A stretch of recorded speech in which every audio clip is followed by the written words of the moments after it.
Nadie pensaba que esto iba a pasar. Durante años, pareció completamente intocable. Intocable políticamente, judicialmente, incluso internacionalmente. Pero ahora, algo ha cambiado. Lo que está ocurriendo con Nicolás Maduro no es solo un juicio más. Es el tipo de proceso que puede terminar de una sola forma, con una caída histórica o con algo mucho más grave. Y la pregunta que nadie quiere responder en voz alta es esta: ¿puede acabar enfrentando cadena perpetua o algo peor? Estamos hablando de cargos que, en casos anteriores, han destruido gobiernos enteros, carreras de décadas, y vidas que parecían completamente blindadas. Pero lo más inquietante no es eso. Lo más inquietante es que las piezas están empezando a encajar. Y cada nueva pieza que aparece, hace que la situación sea todavía más difícil de revertir. Hay algo que no cuadra desde hace tiempo. Durante años, las acusaciones parecían quedarse suspendidas en el aire. Promesas de pruebas.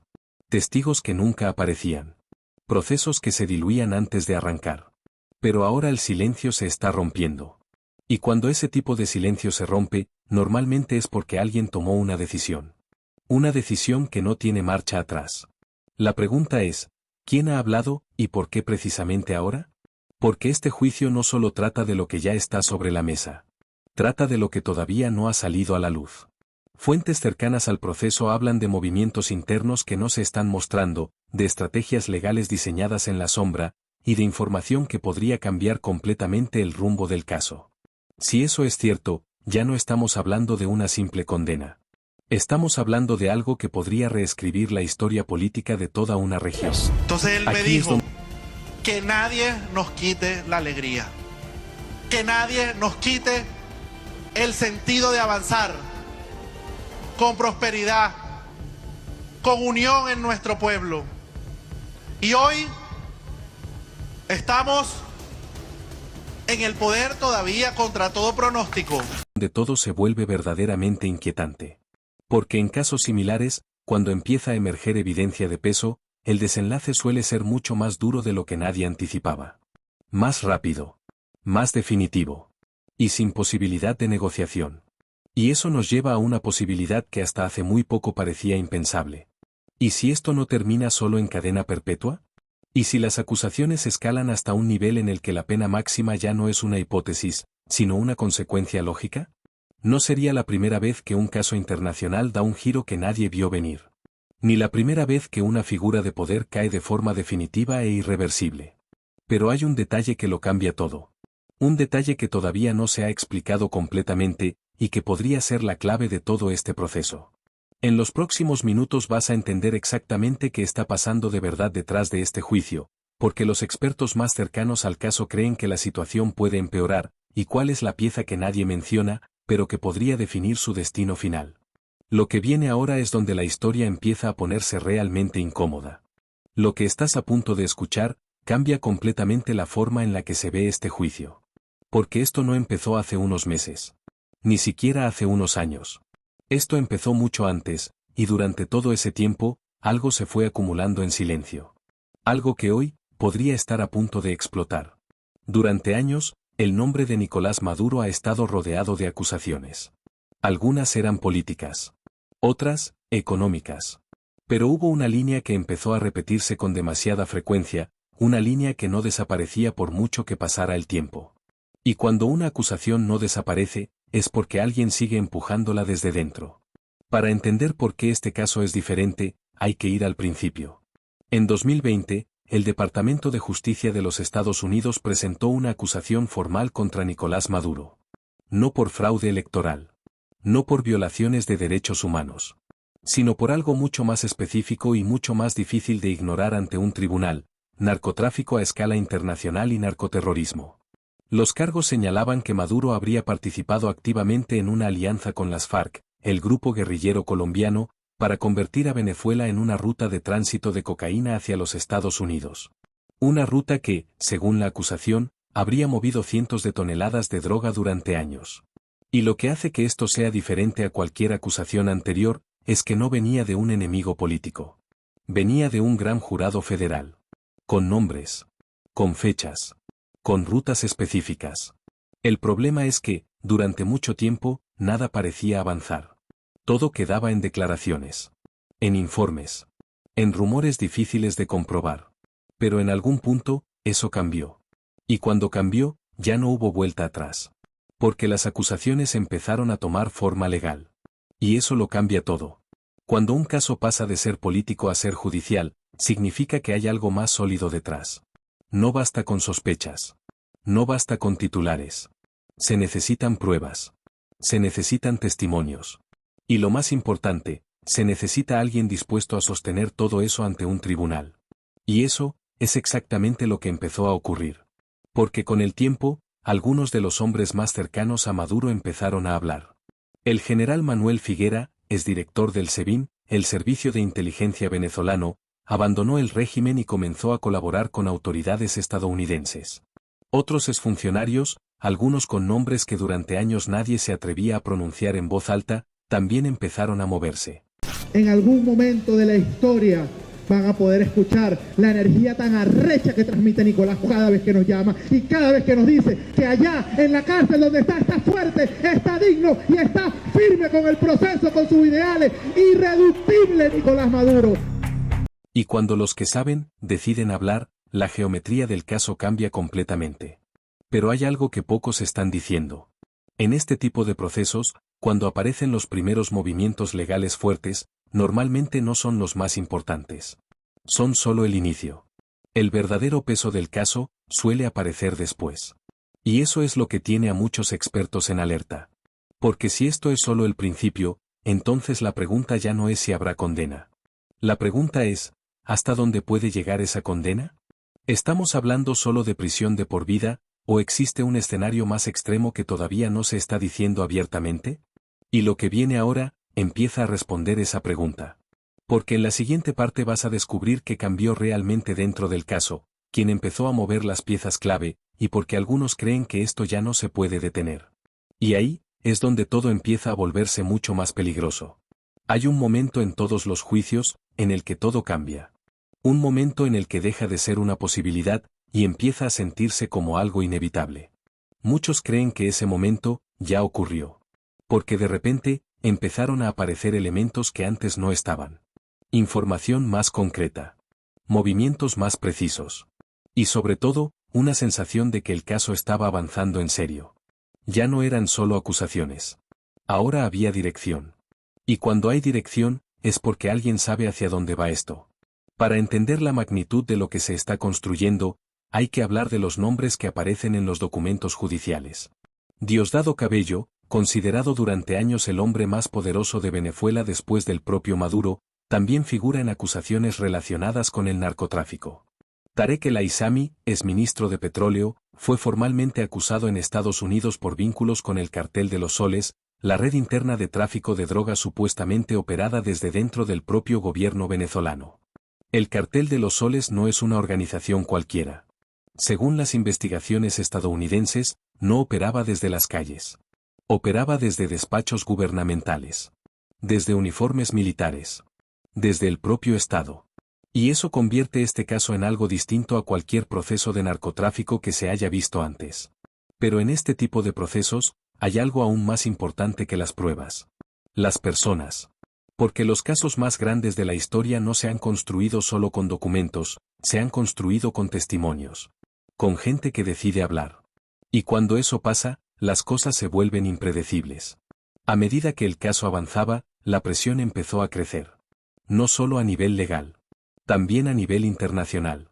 En 2023, la situación tomó un nuevo giro cuando la administración estadounidense comenzó a endurecer su posición tras el fracaso de las negociaciones diplomáticas. Las promesas de aliviar sanciones a cambio de reformas electorales se disolvieron cuando Maduro bloqueó la candidatura opositora en las presidenciales de 2024. Y lo que siguió a esas elecciones, no hizo más que agravar la situación internacional. Las acusaciones de fraude masivo, la represión de las protestas, los centenares de detenidos, y la negativa a reconocer los resultados reales convirtieron a Venezuela en un caso abierto ante múltiples organismos internacionales simultáneamente. Y eso cambia completamente el juego. Porque ya no se trata solo de demostrar algo en un tribunal estadounidense, se trata de hacerlo bajo la mirada del mundo entero, con múltiples frentes abiertos al mismo tiempo. Y en ese escenario, los errores se pagan caro. Aquí es donde aparece el verdadero problema. Cuando un caso alcanza este nivel, las posibles consecuencias empiezan a ampliarse. Lo que antes parecía una condena clara, empieza a abrir nuevas posibilidades. Algunas de ellas, mucho más severas. Y es aquí donde vuelve la pregunta que nadie quiere responder. ¿Puede este caso escalar hasta un punto en el que la pena máxima sea considerada? No es algo que se diga abiertamente. Pero tampoco es algo que se pueda descartar del todo. Y lo que viene ahora, es lo que podría inclinar la balanza definitivamente. Porque en la siguiente parte vas a ver el momento más delicado del juicio, el posible error que lo cambia todo, y porque algunos creen que el final está más cerca de lo que parece.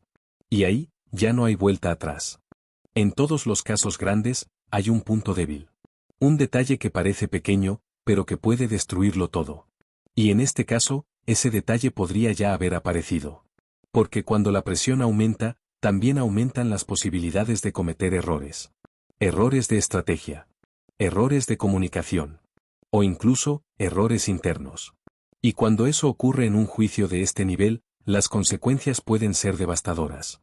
Hay algo que muy pocos medios han explicado con claridad.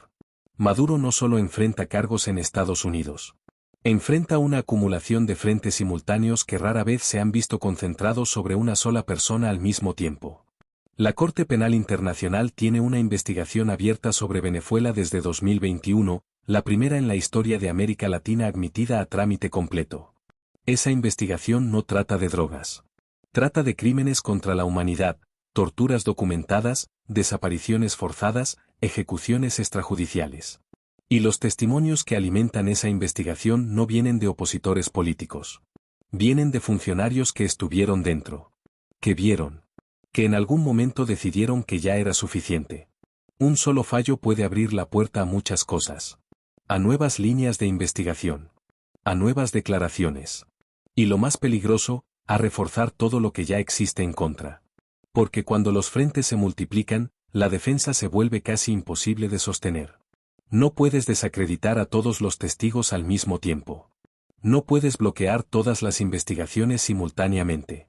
Y no puedes controlar lo que dicen quienes ya están fuera de tu alcance.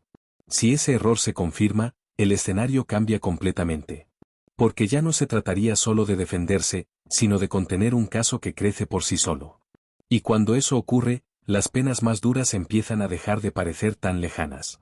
En el sistema judicial estadounidense, los cargos de narcotráfico y narcoterrorismo que pesan sobre Maduro conllevan penas que pueden superar los 50 años de prisión. En la práctica, eso es cadena perpetua. Y si a eso se añaden eventuales condenas por parte de la Corte Penal Internacional, el panorama se vuelve todavía más oscuro. Aquí es donde todo se vuelve realmente serio. Porque si el caso alcanza ese punto, las decisiones finales pueden ser mucho más contundentes de lo esperado. Y ahí, la palabra irreversible empieza a tomar sentido. Pero todavía falta algo. Una última pieza. Un último movimiento. Algo que puede terminar de definir todo esto. Y lo que viene ahora, es lo más importante de todo el proceso. Porque en la última parte vas a descubrir cómo podría terminar realmente este juicio, qué escenarios están sobre la mesa, y cuál es el desenlace que más preocupa. Y créeme, no es el que la mayoría espera. Después de todo lo que has visto, solo queda una pregunta. Una pregunta que define todo este caso. ¿En qué va a terminar realmente esto? A día de hoy, hay varios escenarios sobre la mesa. Algunos más probables. Otros, mucho más extremos. Pero todos tienen algo en común, ninguno es leve. Y eso ya dice mucho de la gravedad del caso. El primero es el escenario de negociación. No sería la primera vez que un gobernante bajo presión extrema busca una salida pactada. Una renuncia a cambio de garantías. Un exilio silencioso a cambio de no enfrentar un tribunal. Es lo que ocurrió con otros líderes en situaciones similares. Y hay quienes creen que ese sigue siendo el camino más probable. Pero el problema es que Maduro ha quemado demasiados puentes. Las negociaciones de 2023 fracasaron. La comunidad internacional perdió la paciencia. Y los países que antes podían actuar como mediadores, hoy tienen sus propias razones para mantenerse al margen. El segundo escenario, es una condena en ausencia. Los tribunales estadounidenses pueden juzgar y condenar a personas que no están físicamente presentes. Ya ha ocurrido con otros líderes y narcotraficantes de alto perfil. Una condena así no lo enviaría a prisión de inmediato, pero lo convertiría en un fugitivo internacional de facto. Sin posibilidad de viajar. Sin posibilidad de operar en ningún espacio internacional. Completamente aislado. Y el tercero, es el que casi nadie menciona abiertamente. Porque existe la posibilidad de que el régimen colapse desde dentro antes de que ningún tribunal tenga que dictar sentencia. Las élites militares venezolanas no son un bloque monolítico. Hay tensiones. Hay facciones. Hay generales que saben perfectamente que su propio nombre puede aparecer en el próximo documento judicial. Y cuando los que sostienen el poder empiezan a calcular sus propias opciones de supervivencia, las lealtades se vuelven mucho más frágiles de lo que parecen desde fuera. Porque al final, este juicio no es solo sobre una persona. Es sobre poder. Sobre consecuencias. Y sobre lo que ocurre cuando ese poder empieza a romperse desde adentro. Y cuando eso pasa, los finales rara vez son suaves. La historia de América Latina está llena de figuras que parecían inamovibles. Que controlaban el ejército, los medios, la justicia, la economía.